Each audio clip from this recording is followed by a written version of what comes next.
नमस्कार दोस्तों, online एसकेएमयू YouTube channel में आप सभी का स्वागत है। और आज के इस वीडियो में बात करें एसकेएमयू यूजी सेमेस्टर 3 जो कि हिस्ट्री मेजर पेपर 4 है। तो इसके जो यूनिट 3 के जो इंपॉर्टेंट क्वेश्चन आंसर करने वाले यानी कि शॉर्ट क्वेश्चन और लॉन्ग क्वेश्चन करने वाले। अभी तक मैंने जो है 2 यूनिट का वीडियो डाल दिया, यूनिट 1 और यूनिट 2 का, और ये यूनिट 3 और ये जो आपका आखिरी यूनिट है हिस्ट्री एमसीए पेपर 4 सेमेस्टर 3 और सेशन है आपका 23 से 27 यानी कि 2023 से 27 सेशन है। तो सबसे पहला शॉर्ट क्वेश्चन के ऊपर बात करते हैं। तो सबसे पहला क्वेश्चन है, right A note on the central administration of the Delhi sultanate, यानी कि दिल्ली सल्तनत के केंद्रीय प्रशासन पर संक्षिप्त टिप्पणी लिखिए। तो दिल्ली सल्तनत के केंद्रीय प्रशासन पर आपको टिप्पणी लिखना है। तो दिल्ली सल्तनत का केंद्रीय प्रशासन अत्यंत संगठित और सुदृढ़ था। इसका उद्देश्य सुल्तान की शक्ति को सर्वोच्च बनाना और राज्य के विभिन्न विभागों का सुचारू संचालन करना था। यह प्रशासन फारसी शासन परंपरा पर आधारित था, जिसमें जो सुल्तान को राज्य का केंद्र माना गया, यानी कि सुल्तान को जो है राज्य का केंद्र माना गया। सबसे पहले देखेंगे इसमें सुल्तान, तो सुल्तान जो राज्य का सर्वोच्च अधिकारी होता है, यानी कि सबसे उच्च अधिकारी, और उसके पास जो सभी प्रकार की राजनीतिक, सैन्य यानी कि सैनिक, न्यायिक और धार्मिक शक्तियां थी। वह स्वयं को खुदा का प्रतिनिधि मानता था। सुल्तान की आज्ञा ही कानून थी और सभी अधिकारी उसी के अधीन कार्य करते थे। ठीक है, नेक्स्ट है आपका मंत्रिपरिषद यानी कि काउंसिल ऑफ मिनिस्टर। सुल्तान की सहायता के लिए अनेक मंत्री होते थे। प्रमुख मंत्रिमंडल को दीवान कहा जाता था। इसके प्रमुख विभाग जो है निम्नलिखित थे। दीवान ए वजारत, यानी कि यह जो वित्त विभाग था। वजीर इसका प्रमुख होता था, जो आय व्यय का हिसाब रखता था। इसके बाद है दीवान ए आरिज, यह जो है सेना विभाग था। इसके प्रमुख को आरिज ए मुमालिक कहा जाता था, जो सैनिकों की भर्ती, वेतन और अनुशासन का ध्यान रखता था। तीसरा आपका है दीवान ए रिसालत, यह जो है धार्मिक एवं विदेशी मामलों का विभाग था। और लास्ट है आपका दीवान ए कजात, यह जो है न्याय विभाग था, जहां शरीयत के अनुसार न्याय किया जाता था। तीसरा आपका है अन्य प्रमुख अधिकारी, जैसे कि नायब सुल्तान का प्रतिनिधि, जो अनुपस्थिति में शासन चलाता था, यानी कि सुल्तान की अनुपस्थिति में ये शासन चलाते थे, नायब सुल्तान। उसके बाद है बरीद ए मुमालिक, गुप्तचर विभाग का प्रमुख था, जो राज्य के सभी भागों से समाचार सुल्तान तक पहुंचाता था। इसके बाद है सद्र उस सुदूर, यानी कि धार्मिक संसाधनों की देखरेख करता था। दिल्ली सल्तनत का यह केंद्र प्रशासन सुल्तान की पूर्ण सत्ता पर आधारित था, जिससे शासन व्यवस्था मजबूत बनी रही। नेक्स्ट आपका शॉर्ट क्वेश्चन है यूनिट 3 का, what do you understand by the इक्ता सिस्टम, यानी कि इक्ता प्रथा से आप क्या समझते हैं। तो इक्ता प्रथा दिल्ली सल्तनत की एक महत्वपूर्ण प्रशासनिक और आर्थिक व्यवस्था थी। यह प्रथा जो सल्तनत के शासकों द्वारा राजस्व वसूली और सैनिकों के वेतन की व्यवस्था को सरल बनाने के लिए अपनाई गई थी। मूलतः यह प्रथा पश्चिम एशिया से आई थी, जिसे भारत से पहले कुतुबुद्दीन ऐबक और बाद में इल्तुतमिश ने संगठित रूप में लागू किया। इक्ता प्रथा का अर्थ, इक्ता शब्द का अर्थ है एक निश्चित क्षेत्र या भूमि का भाग, जिसे सुल्तान द्वारा किसी अधिकारी को सौंपा जाता था, ताकि वहां से कर वसूल कर सके, और उस अधिकारी को इक्तादार कहा जाता था, यानी कि टैक्स वसूलने के लिए, और उस अधिकारी को जो इक्तादार के नाम से जाना जाता था। इक्तादार जो वसूल किए गए करों से अपनी सेना का खर्च चलाता था और शेष धनराशि राज्य को देता था। इक्ता प्रथा की विशेषताएं, सुल्तान राज्य की सभी भूमि का मालिक माना जाता था। अधिकारी केवल अस्थायी रूप से भूमि का उपयोग कर सकते थे, वे उसके स्वामी नहीं बनते थे। ये जो इक्ता प्रथा की विशेषता है, और भी विशेषताएं जैसे कि इक्तादार को अपने क्षेत्र में कानून व्यवस्था बनाए रखना, कर वसूल करना और स्थानीय प्रशासन चलाने की जिम्मेदारी होती थी। इसके बाद इक्तादारों को समय समय पर बदला जाता था, ताकि वे स्वतंत्र ना हो सके। उसके बाद वजीर यानी कि दीवान ए वजारत विभाग इक्तादारों के कामकाज की निगरानी करता था। इसके बाद देख लेते इक्ता प्रथा के लाभ, यानी कि इक्ता प्रथा के क्या क्या लाभ है। तो इससे जो सुल्तान को बड़े क्षेत्रों का प्रशासन चलाने में सुविधा मिली, सेना के रखरखाव और अधिकारियों के वेतन की समस्या हल हुई, और राज्य की जो आर्थिक व्यवस्था संगठित हुई। यह प्रणाली जो है दिल्ली सल्तनत की नींव मानी जाती है, जिसने शासन को स्थिरता और अनुशासन प्रदान किया। नेक्स्ट आपका शॉर्ट क्वेश्चन है, right A short note on the disintegration of the Delhi sultanate, यानी कि दिल्ली सल्तनत के विघटन पर संक्षिप्त टिप्पणी लिखिए। किस प्रकार इसका विघटन हुआ दिल्ली सल्तनत का, इस पर आपको टिप्पणी करना है। दिल्ली सल्तनत का विघटन यानी कि डिसइंटीग्रेशन 14वीं शताब्दी के अंत और 15वीं शताब्दी के शुरुआत में शुरू हुआ। यह विघटन केवल एक राजनीतिक घटना नहीं थी, बल्कि जो इसके पीछे अनेक सामाजिक, आर्थिक और प्रशासनिक कारण भी थे। दिल्ली सल्तनत जो कुतुबुद्दीन ऐबक से लेकर तुगलक वंश तक मजबूत रही, धीरे धीरे अपनी शक्ति खोने लगी और छोटे छोटे राज्यों में बट गई। कमजोर शासक, सबसे पहला इसका क्या है, कमजोर शासक। फिरोज शाह तुगलक के बाद जो है आने वाले शासक कमजोर और अयोग्य थे। उनमें ना तो नेतृत्व की क्षमता थी और ना ही शासन चलाने का अनुभव। इस कारण जो शासन में जो अराजकता बढ़ी, इसके बाद है प्रशासनिक कमजोरी। प्रशासनिक व्यवस्था भ्रष्ट और असंगठित हो गई थी, अधिकारी स्वार्थी हो गए और जनता से अत्यधिक कर वसूलने लगे। इससे जो है जनता का भरोसा सल्तनत से उठ गया। उसके बाद है प्रांतीय विद्रोह। बंगाल, गुजरात, मालवा और दक्कन जैसे प्रांतों ने स्वतंत्रता की घोषणा कर दी। इन प्रांतीय राज्यों ने धीरे धीरे दिल्ली की सत्ता को चुनौती दी। इसके बाद है आर्थिक संकट। लगातार युद्धों, मंगोल आक्रमणों और तैमूर के आक्रमण से राज्य की अर्थव्यवस्था पूरी तरह से टूट गई, व्यापार ठप हो गया और किसानों की स्थिति खराब हुई। इसके बाद है बाहरी आक्रमण। ये सभी विघटन के कारण तैमूर के आक्रमण ने दिल्ली सल्तनत को लगभग समाप्त कर दिया। दिल्ली उजड़ गई और उसकी संपत्ति लूट ली गई। इसके बाद है धार्मिक और सामाजिक असंतोष।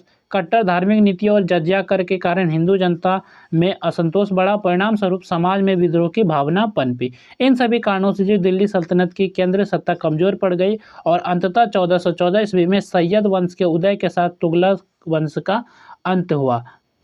इसके बाद नेक्स्ट क्वेश्चन है explain the Sufi movement in medieval India, यानी कि मध्यकालीन भारत में सूफी आंदोलन की व्याख्या कीजिए।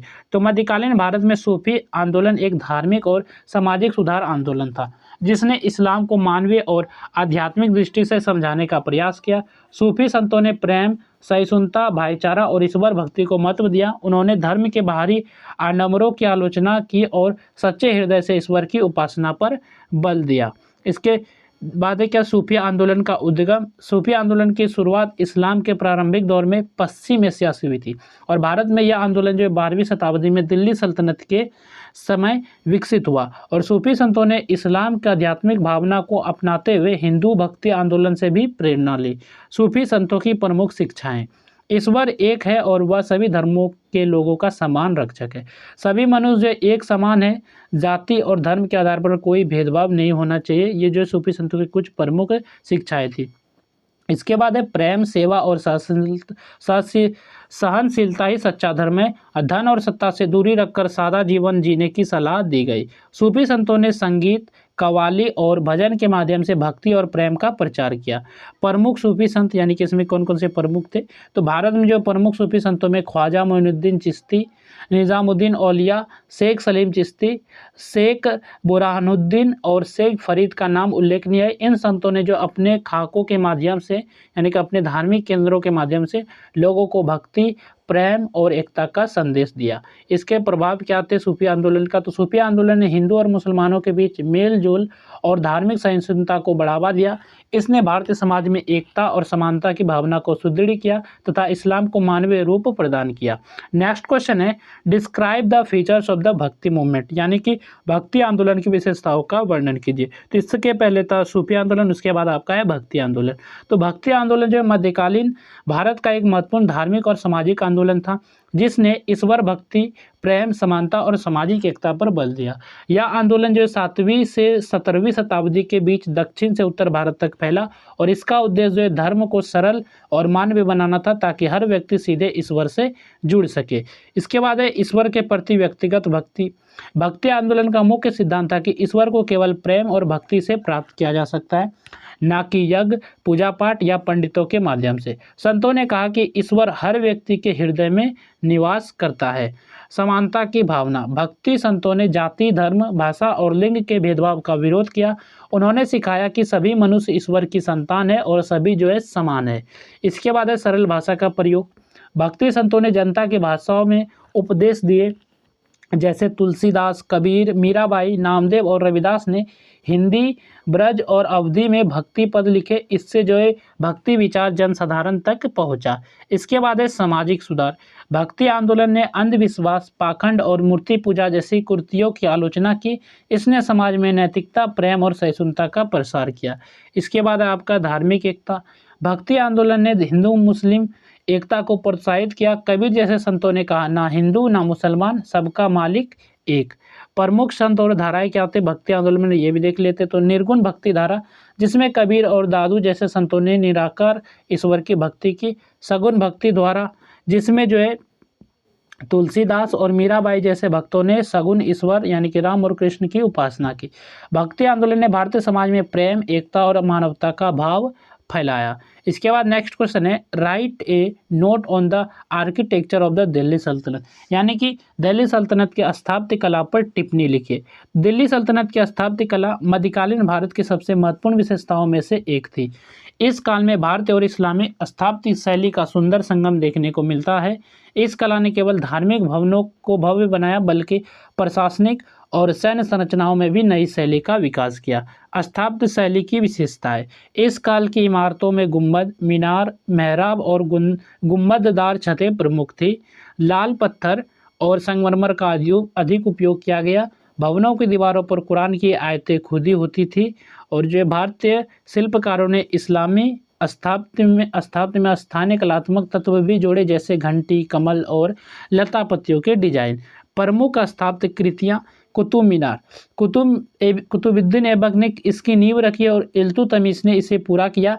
यह जो है 72.5 मीटर ऊंची मीनार भारत की सबसे ऊंची ईंट की मीनार है। इसके बाद है कुव्वत उल इस्लाम मस्जिद, यानी कि दिल्ली की पहली मस्जिद जो हिंदू मंदिरों के अवशेषों से बनाई गई थी। इसके बाद है अली दरवाज़ा, अलाउद्दीन खिलजी ने कुतुब परिसर में बनवाया। यह इस्लामी स्थापत्य का सुंदर उदाहरण है। इसके बाद है तुगलक स्थापत्य। इस काल में इमारतों में सादगी, मजबूती और मोटी दीवारें देखने को मिलती है। फिरोज शाह तुगलक द्वारा निर्मित फिरोज शाह कोटला, हौज खास और हिसार का किला उल्लेखनीय है। लोधी काल की इमारतें, इनमें गुंबदों का विशेष विकास हुआ। उदाहरण सीसा गुंबद, बड़ा गुंबद और मोहम्मद शाह का मकबरा। इसके बाद स्थापत्य कला का प्रभाव, दिल्ली सल्तनत की स्थापत्य कला ने आगे चलकर मुगल वास्तुकला की नींव रखी। इसमें भारतीय सृजनशीलता और इस्लामी भव्यता का सुंदर मेल देखने को मिलता है। इसके बाद यहाँ से आपका शुरू होता है लॉन्ग क्वेश्चन, जो कि यूनिट 3 का है। तो सबसे पहला लॉन्ग क्वेश्चन है, discuss the central, provincial and military administration of the Delhi सल्तनत इन डिटेल, यानी कि दिल्ली सल्तनत के केंद्रीय, प्रांतीय और सैन्य प्रशासन की विस्तार पूर्वक चर्चा कीजिए। दिल्ली सल्तनत का प्रशासन एक संगठित और मजबूत व्यवस्था पर आधारित था। इस प्रणाली को सुल्तान ने अपने अधिकार में रखा था और सभी अधिकारी उसके आदेशों के अधीन कार्य करते थे। सल्तनत के प्रशासन को 3 भागों में बांटा जा सकता है, केंद्रीय प्रशासन, प्रांतीय प्रशासन और सैन्य प्रशासन। तो सबसे पहले देख लेते हैं केंद्रीय प्रशासन, यानी कि सेंट्रल एडमिनिस्ट्रेशन। दिल्ली सल्तनत का सर्वोच्च शासक सुल्तान होता था। उसके पास सभी प्रकार की शक्तियाँ न्यायिक, प्रशासनिक, सैन्य और धार्मिक केंद्रित थी। मुख्य विभाग और उनके प्रमुख निम्नलिखित थे। वजीर, तो वजीर इसमें जो था वित्त विभाग का प्रमुख होता था। यह राज्य की आय व्यय, कर व्यवस्था और राजकोष का नियंत्रण करता था। इसके बाद है अरीज ए ममालिक, यानी कि यह सेनाओं का प्रमुख अधिकारी था। इसका काम सैनिकों की भर्ती, वेतन और प्रशिक्षण से संबंधित था। इसके बाद है दीवान ए रिसालत, यह जो है धार्मिक और विदेशी मामलों का प्रमुख विभाग था। इसके बाद दीवान ए इंसा, यह शाही आदेशों और पत्राचार का विभाग था। काजी उल कुजात, यह सर्वोच्च न्यायिक अधिकारी होता था। इस्लामी कानून के अनुसार न्याय देता था। इसके बाद है नायब ए सुल्तान, यह सुल्तान का प्रतिनिधि होता था जो अनुपस्थिति में शासन चलाता था। इसके बाद देखते हैं प्रांतीय प्रशासन, यानी कि प्रोविंशियल एडमिनिस्ट्रेशन। सुल्तान ने अपने साम्राज्य को इकाइयों या सूबों में बांटा था। प्रत्येक सूबे के प्रमुख को इक्तादार कहा जाता था और उसके जो मुख्य कार्य थे, जैसे कि करों की वसूली, कानून व्यवस्था बनाए रखना, सैनिकों की व्यवस्था और सुल्तान के आदेशों का पालन। इक्तादार को सीमित स्वायत्तता दी जाती थी, परंतु अंतिम नियंत्रण सुल्तान के पास ही रहता था। इसके बाद नेक्स्ट है आपका सैन्य प्रशासन, यानी कि मिलिट्री एडमिनिस्ट्रेशन। सुल्तान की सेना सल्तनत की शक्ति का मुख्य आधार थी। सेना में घुड़सवार, पैदल सैनिक, धनुधर और हाथी शामिल थे। अरीज ए ममालिक सैन्य विभाग का प्रमुख था और सैनिकों का सैन्य निरीक्षण अलाउद्दीन खिलजी ने लागू किया ताकि फर्जी भर्ती ना हो, जिसे जो डाक सिस्टम कहते हैं। इसके बाद सैनिकों को नियमित वेतन दिया जाता था और उनकी घोड़ों की पहचान दर्ज की जाती थी। सेना में सुल्तान के निजी रक्षक दल भी होते थे जो उसकी सुरक्षा के लिए जिम्मेदार थे। इस प्रकार जो है दिल्ली सल्तनत का प्रशासन सुदृढ़, केंद्रीकृत और अनुशासित था, जिसने एक लंबे समय तक शासन को स्थिर बनाए रखा। नेक्स्ट क्वेश्चन है आपका लॉन्ग क्वेश्चन, एक्सप्लेन द इक्ता system and its importance in the administrative structure of the Delhi sultanate, यानी कि दिल्ली सल्तनत के प्रशासनिक संरचना में इक्ता प्रथा एवं इसके महत्व की व्याख्या कीजिए। तो दिल्ली सल्तनत के प्रशासन में इक्ता प्रथा एक बहुत ही महत्वपूर्ण व्यवस्था थी। यह न केवल राजस्व वसूली की प्रणाली थी बल्कि प्रशासनिक नियंत्रण और सैनिक व्यवस्था का भी प्रमुख आधार थी। इस प्रथा की शुरुआत इल्तुतमिश के शासनकाल में हुई थी और आगे चल के इसे अलाउद्दीन खिलजी तथा मोहम्मद बिन तुगलक ने और अधिक व्यवस्थित रूप दिया। एकता प्रथा का अर्थ यानी कि मीनिंग ऑफ द एकता सिस्टम। एकता शब्द अरबी भाषा का जिसका अर्थ है अनुदान या भूमि का बंटवारा। इस व्यवस्था में सुल्तान राज्य की भूमि को कई भागों में बांट देता था जिन्हें एकता कहा जाता था और इन एकताओं का योग जो है अधिकारियों, अमीरों या सैनिकों को उनकी सेवाओं के बदले में सौंप दिया जाता था और इन अधिकारियों को जो है इक्तादार कहा जाता था। इसके बाद देख लेते हैं इक्तादार के कर्तव्य यानी कि ड्यूटीज ऑफ इक्तादार। इक्तादार का मुख्य कार्य उस क्षेत्र से राजस्व वसूली करना था। उसे अपनी एकता में कानून और व्यवस्था बनाए रखना होता था और सुल्तान के सेना के लिए सैनिकों की व्यवस्था करना उसकी जिम्मेदारी थी और उसे हर वर्ष जो राज्य को निश्चित कर राशि या सैनिक सहायता प्रदान करनी होती थी। इक्तादार को एकता की भूमि का स्वामी नहीं माना जाता था, वह केवल उसका प्रशासक था। एकता प्रथा का महत्व यानी कि इम्पोर्टेंस ऑफ एकता सिस्टम। राजस्व प्रणाली का आधार। यह जो है दिल्ली सल्तनत की सबसे प्रमुख राजस्व व्यवस्था थी जिससे राज्य को अस्थायी आय प्राप्त होती थी। इसके बाद है प्रशासनिक सुविधा। एकता प्रणाली से सुल्तान को प्रांतों पर नियंत्रण बनाए रखने में सहायता मिली। सैन्य संगठन, सेना की देखरेख और सैनिकों के वेतन का भुगतान इसी प्रणाली से होता था। स्थानीय शासन।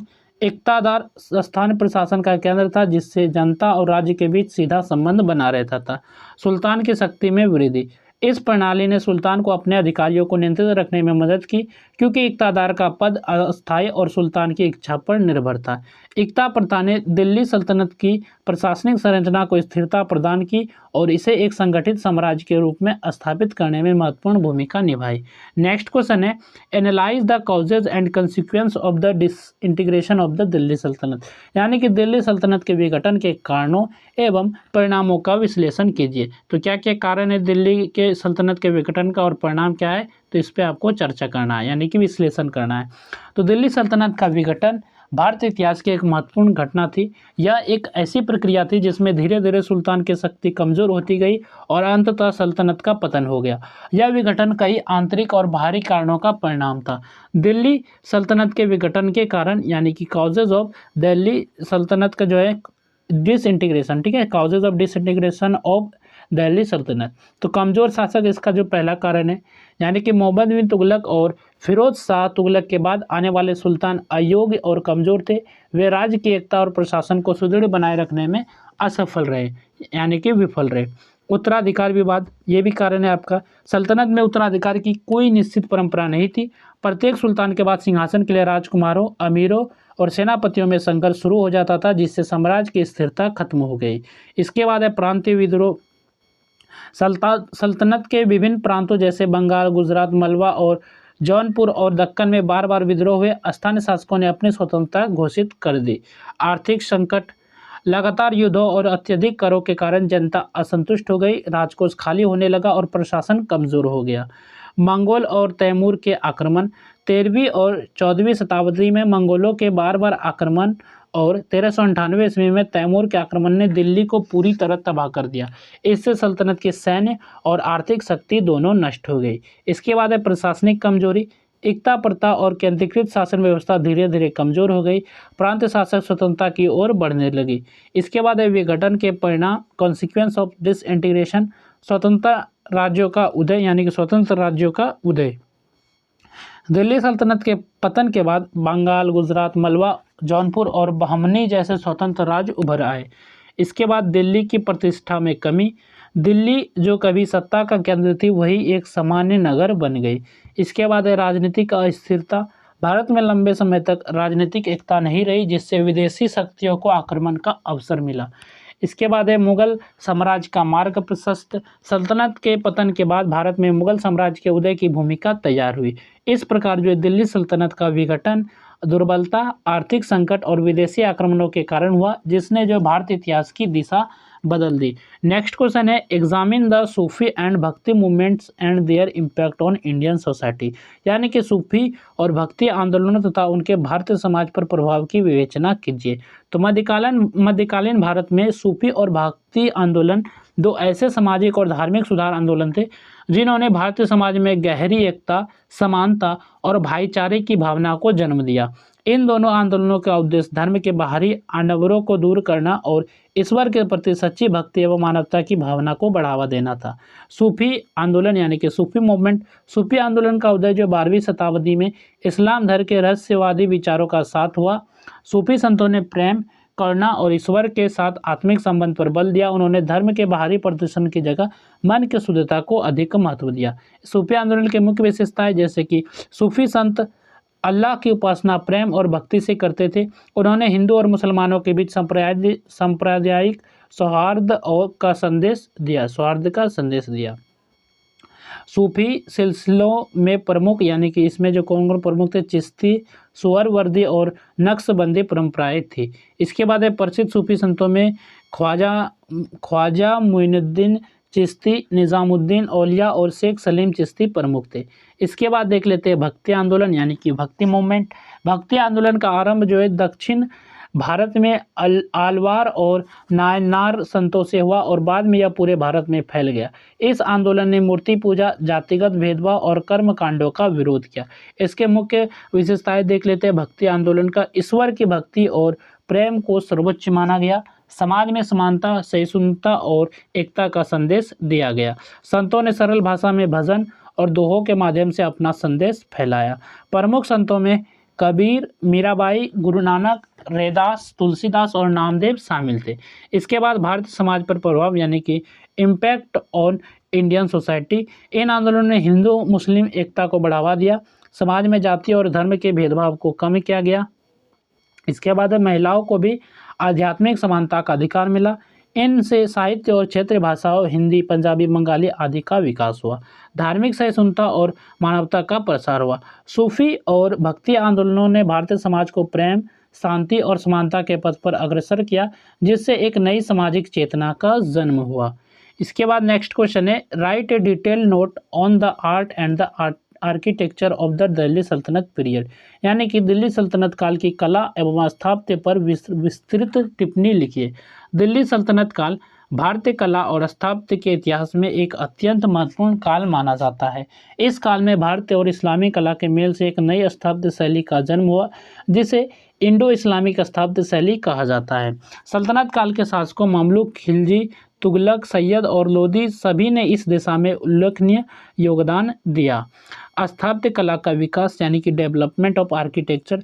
दिल्ली सल्तनत की स्थापत्य कला का मुख्य उद्देश्य धार्मिक, प्रशासनिक और स्मारक भवनों का निर्माण था। इन इमारतों में मेहराबें, गुंबद और मीनारें प्रमुख विशेषताएं थी। पत्थर की नक्काशी और जालिदपुर खिड़कियां इस युग की विशिष्ट पहचान बनी। ममलूक वंश का स्थापत्य यानी कि स्लैब डेंसिटी आर्किटेक्चर। ममलूक शासक कुतुबुद्दीन ऐबक ने कुव्वत उल इस्लाम मस्जिद और कुतुब मीनार का निर्माण आरंभ कराया, जिसे इल्तुतमिश ने पूरा किया।